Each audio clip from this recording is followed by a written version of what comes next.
अस्सलामुअलैकुम, welcome back to my YouTube channel.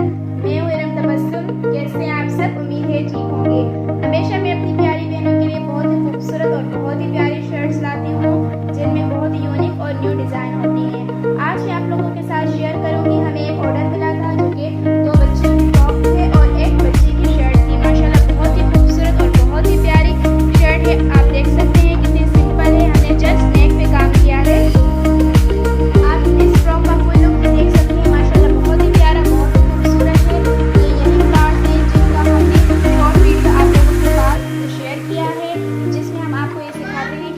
किस तरह बनता है। माशाल्लाह फुल लुक